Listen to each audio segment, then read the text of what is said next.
Hello friends, Radhe Radhe.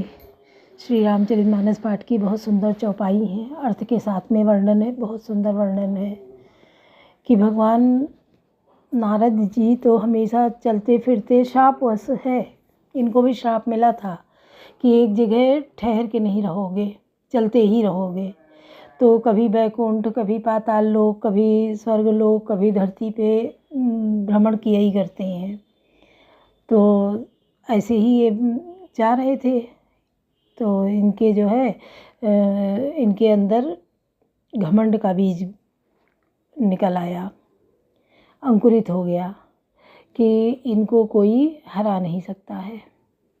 कि एक बार कामदेव ने इनके ऊपर बाण चलाए, बहुत कोशिश की, लेकिन ये अपनी जगह से नहीं हिले।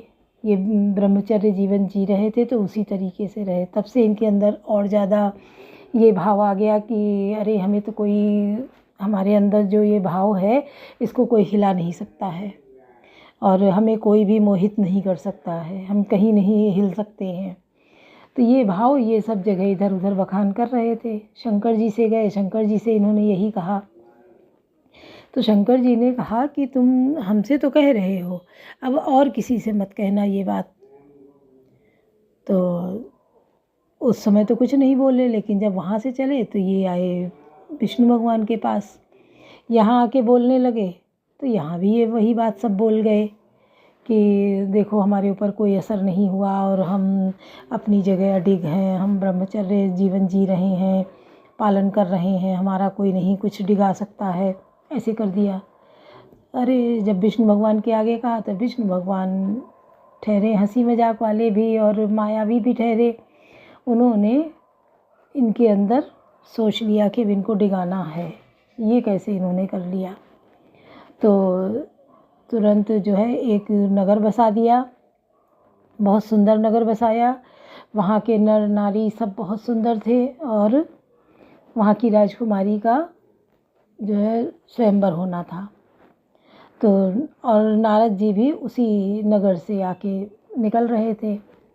तो वो राजकुमारी जो थी इनके सामने पड़ी, जिसकी शादी होनी थी। जब वो सामने पड़ी, इन्होंने देखा तो ये मोहित हो गए तुरंत। वो इतनी थी मोहिनी थी कि उसको देखते ही ये मोहित हो गए। अब ये सोचने लगे कैसे क्या करें जो हमको अपना मतलब रूप मिल जाए और हम इससे शादी कर लें। तो भगवान तुरंत परीक्षा ले रहे थे, वो फिर सामने आ गए भगवान। तो इन्होंने क्या कहा, भगवान से कहा अपना रूप हमें दे दो कि हमें इस राजकुमारी से शादी करनी है, अपना रूप हमें दे दो जिससे ये हम पे खुश हो जाए और शादी हमसे कर ले। और लास्ट में ये कह दिया हाथ जोड़ के, जेहि भी दिन आत होई हित मोरा, करहु सुबेग दास मैं तोरा। कि मैं हाथ जोड़ के प्रार्थना करता हूँ, जिस प्रकार से मेरा हित हो, भला हो, आप वो मेरे लिए करो। तो भगवान ने भी कह दिया स्पष्ट कि हाँ ठीक है, अब जो तुम्हारे लिए ठीक है वही मैं करूँगा, फिर तुम ना परेशान होना, मैं वही करूँगा। तो रूप दूँगा, ये नहीं कहा अपना रूप दूँगा, ये कहा रूप दूँगा। और ये कह दिया। अब ये गए वहाँ, पूरा स्वयंवर के लिए सब सजा था, देश देश से राजा आए थे, सब सज धज के अपने अपने स्थानों पे बैठे थे। और नारद जी भी पहुँचे। तो सब इनको नारद जी समझ के इनको प्रणाम कर रहे थे। सबको नारद जी दिखाई पड़ रहे थे। और ये क्या थे, ये बंदर का चेहरा इनका हो गया था, शरीर भी खूब विशालकाय और बंदर का शरीर। वहाँ शंकर जी के दो गण थे, वो ब्राह्मण का वेश बनाकर इनकी हंसी उड़ा रहे थे। जहाँ जहाँ ये बैठे वहाँ वहाँ जाके इनकी हंसी उड़ाएं कि अरे, और झूठी तारीफ़ें करें, अरे बहुत सुंदर हैं, अरे इन राजकुमारी इन्हीं को जयमाला डालेंगी, ऐसे करके। अब जब राजकुमारी आई तो उनको भी ये बंदर के स्वरूप में दिखे, बंदर का चेहरा दिखा। अब ये आगे आगे कूदे, अपनी कुर्सी पे उछले जाएं और राजकुमारी इनकी तरफ देखे ना। वहाँ भगवान भी आ गए, विष्णु भगवान आ गए। तो राजकुमारी जो थी वो इधर घूमी उधर घूमी और जाके विष्णु भगवान के गले में जयमाल डाल दी, वो लेके चले गए। अब ये बहुत परेशान हुए कि जब वो चली गई राजकुमारी, बहुत दुखी हुए ये क्या हो गया। तो वो जो दोनों ब्राह्मण थे वो कहने लगे जाओ पहले अपना चेहरे मुँह देखो जाके। तो ये जब गए और पानी में झुक के देखा तो पानी में इनको बंदर का चेहरा दिखाई पड़ा। अरे बड़े, और इतना कहे कि वो ब्राह्मण दोनों अपने वेश में आ गए, शिव जी के गण बन के वो चले गए। अब ये बहुत दुखी हुए जब देखा चेहरा बंदर का है, और इतने दुखी हुए कि मतलब हमने रूप मांगा था, इन्होंने ये दे दिया, और ये तो हमेशा के ऐसे हैं कि जब समुद्र मंथन किया तो चालाक हैं, होशियार हैं, खुद तो मणि कौस्तुभ मणि ले ली, खुद लक्ष्मी जी को ले लिया और शंकर जी को विष दे दिया, असुरों को विष दे दिया, सब ऐसे करके अब इनको मैं श्राप दूंगा। और फिर भगवान आगे आ गए। इनके आगे क्या हुआ, नारद बड़े परेशान दिख रहे हो, उनको भी ऐसे बड़बड़ाए कि मैं श्राप देता हूँ कि जो तुमने आज बंदर का चेहरा हमारा बना के कर रही है, तो तुम्हें भी उस बंदरों का ही सहारा लेना पड़ेगा, यही सहायक बनेंगे बंदर। और जिस स्त्री के वियोग में हम परेशान हैं, हम ये सब हुआ है, उसी के वियोग में तुम भटकोगे और परेशान होगे।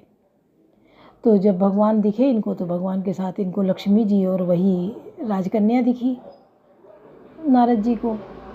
तो भगवान सहर्ष स्वीकार किए, भाई भगवान भी गलती किए थे, जब गलती किए तो सज़ा भी पाने को तैयार, तो स्वीकार किए। फिर जब बहुत परेशान हुए तो देखा क्या कि भगवान ने अपनी माया समेट ली।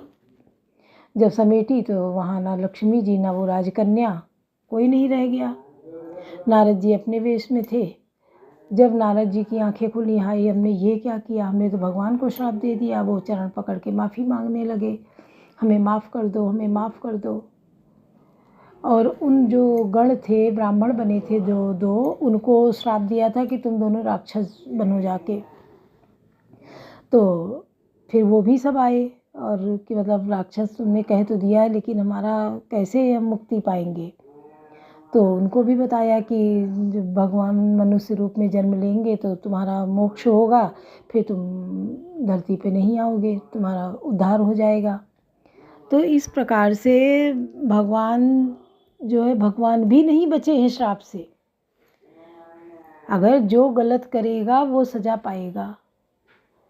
तो गलत किया, भगवान ने भी हंसी की, गलत भगवान ने नारद का घमंड दूर करने के लिए किया, तो भगवान को भी श्राप मिला और उसकी सज़ा भगवान ने पाई। अगले जन्म में राम बने और उनको सीता वियोग में दुख झेलना पड़ा, और राक्षस बने ये रावण और रावण, वो सब करके तो लड़ाई युद्ध हुई, उनको युद्ध में जीते राम जी।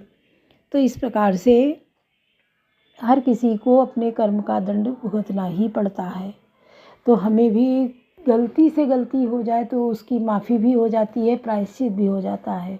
जानबूझ के हम गलतियां करते जाएं, हम कहें हम प्रायश्चित कर रहे हैं, हम जा रहे हैं गंगा नहाने, हम जा रहे हैं प्रसाद चढ़ाने, भगवान हमको माफ़ कर दो, तो बिना सोचे समझे धोखे से कोई गलती हो जाती है तो उसका प्रायश्चित है। और जानबूझ के गलतियों पे गलतियां करना और फिर ये धोना पाप नहीं धुलते हैं, गलत है ये। पाप की सज़ा पाप है, पुण्य की सज़ा पुण्य है। अगर आप अच्छे कर्म करेंगे तो उसका अच्छा फल मिलेगा, और बुरे कर्म करेंगे तो बुरा मिलेगा। बुरे काम का बुरा नतीजा, क्यों भाई चाचा, हाँ भतीजा। देखो पिक्चरों में भी आ गया है, हर तरह से लोगों को समझाया जाता है, आंखें खोली जाती, पर लोग नहीं तैयार हैं। हाँ, सब नहीं तैयार, कुछ होते हैं, कुछ सात्विकता से रह रहे हैं, सतमार्ग में चल रहे हैं, तो उनका कल्याण होना ही होना है। अभी जब कल की भगवान जन्म लेंगे और पापियों का संहार करेंगे तो सब पापी पापी चले जाएंगे। जो सज्जन लोग हैं, साधु हैं, वो तो बचेंगे ही बचेंगे, उनको तो जीवित रहना है, एकदम से संसार नहीं मिट जाएगा। तो सुनिए, बहुत सुंदर वर्णन है, सुनिए। आज कठिन जग माही, जो नहीं हुई तात तुम पाही, असुर मारि थापहि सुरन राखहि, निज श्रुति सेतु जग विस्तारहि, विशद जस राम जन्म करहि, तो कवन सुख आज कठिन जग माही, जो नहीं हुई तात तुम पाही। वे असुरों को मारकर देवताओं को स्थापित करते हैं, अपने स्वास्थ्य स्वरूप वेदों की मर्यादा की रक्षा करते हैं और जगत में अपना निर्मल यश फैलाते हैं। श्री रामचंद्र जी के अवतार का यह कारण है। सोई जस गाई भगत तव तरही, भव तरही कृपा सिंधु जन हित तनु धरही। राम जन्म के हेतु अनेका परम विचित्र एक ते एका, उसी यश को गाकर भक्तजन भवसागर से तर जाते हैं। कृपा सागर भगवान भक्तों के हित के लिए शरीर धारण करते हैं। श्री रामचंद्र जी के जन्म लेने के अनेक कारण हैं, जो एक से बढ़कर एक विचित्र हैं।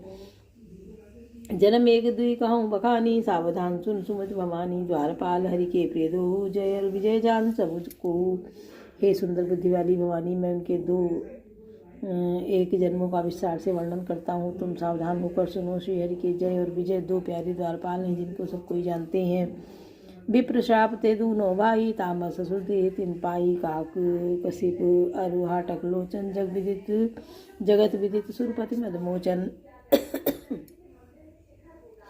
उन दोनों भाइयों ने ब्राह्मण सनकादि के शाप से असुरों का तामसी शरीर पाया। एक का नाम था हिरण्याकश्यप और दूसरे का हिरण्याक्ष।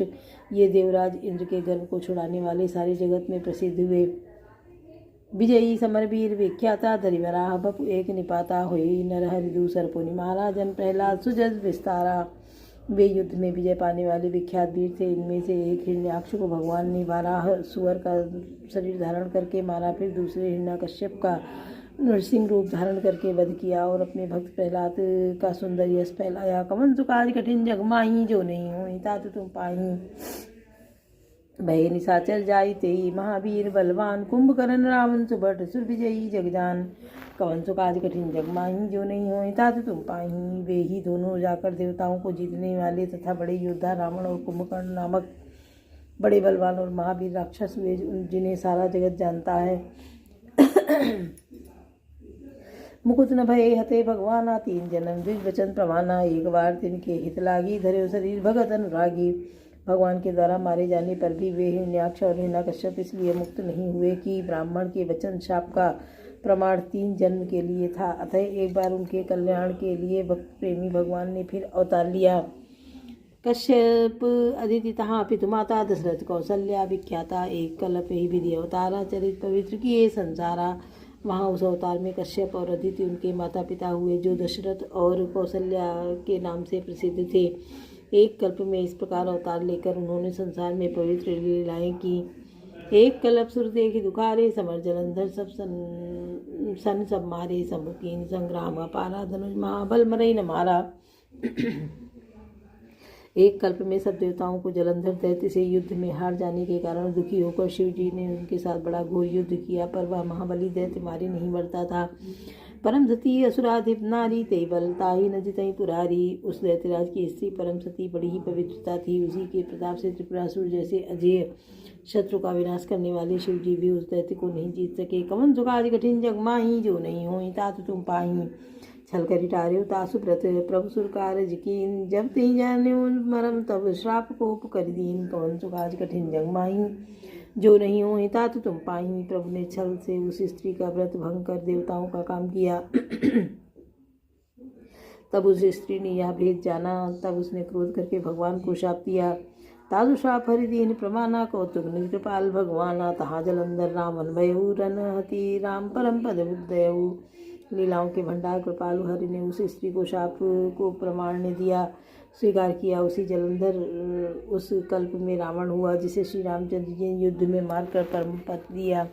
एक जन्म कर कारण ये जय लगी राम धरी, नरदया प्रति अवतार कथा प्रभु केरी। सुन मुनि वरण कवन घनेरी। एक जन्म का कारण यह था कि जिससे श्री रामचंद्र जी ने मनुष्य देह धारण किया। हे भरद्वाज मुनि, सुनो, प्रभु के प्रत्येक अवतार की कथा का कवियों ने नाना प्रकार से वर्णन किया है। नारद शाप दीन एक बारा, कल्प एक ते लगे अवतारा। गिरजा चकित भई सुरवानी, नारद विष्णु भगत पुनि ज्ञानी।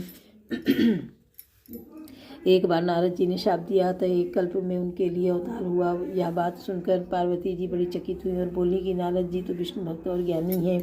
कारण कवन श्राप मुनि दीना, का अपराध रमापति कीना। या प्रसंग मोहि काहू पुरारी, मुनि मन मोह आचरज भारी। मुनि ने भगवान को शाप किस कारण से दिया? लक्ष्मीपद भगवान ने उनका क्या अपराध किया था? हे पुरारी शंकर जी, यह कथा मुझसे कहिए। मुनि नारद के मन में मोह होना बड़े आश्चर्य की बात है। कवन सुकाज कठिन जग माही, जो नहीं होई तात तुम पाही। बोले भी हंस महेश तब ज्ञानी मूढ़ न कोई। जय जस रघुपति करई, तब जब सो तस तेई छन होई। कवन सुकाज कठिन जग माही, जो नहीं होई तात तुम पाही।